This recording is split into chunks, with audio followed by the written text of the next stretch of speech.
Hey everybody, it's Anthony from Gravitee. In this video, I'm going to tell you quickly just a little bit about our secrets manager support in API definitions in Gravitee APIM 4.6.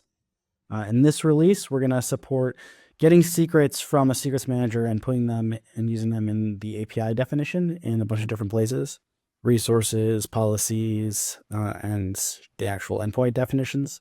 In this example, I'm going to show you just going to be the endpoint authorization header, and I'll show you how you can use that in the endpoint as well as in HTTP callout policy.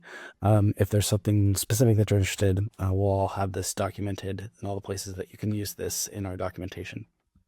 We support getting the secrets from Kubernetes, so as Kubernetes secrets, HashiCorp Vault, and AWS Secrets Manager.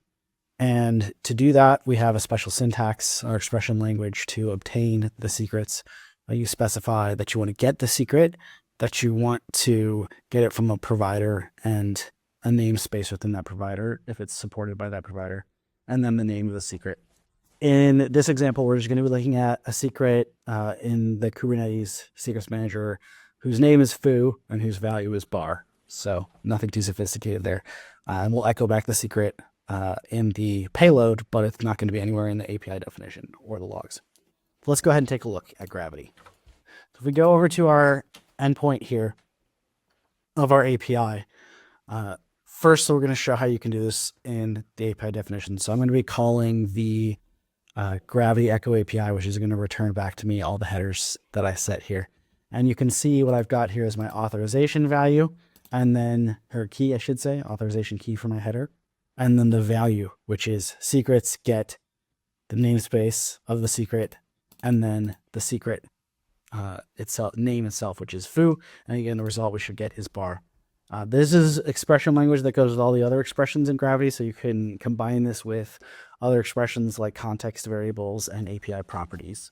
So now if we go over to our terminal here, we'll just go ahead and run HTTP GET on the gateway, call this API secrets demo, and it's going to return back to us the response, which is going to show us the authorization header here, and we're going to have bearer, and then here's the resolved value of the secret bar.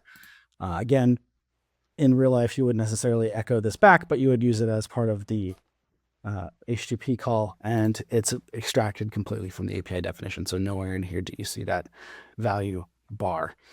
Another place that you can use this, if we go up to the policy studio, is in the HTTP callout policy. In this case, I'm going to send a mock response, which is going to tell us exactly what the callout value was. But here I'm going to run a call to the Echo API again.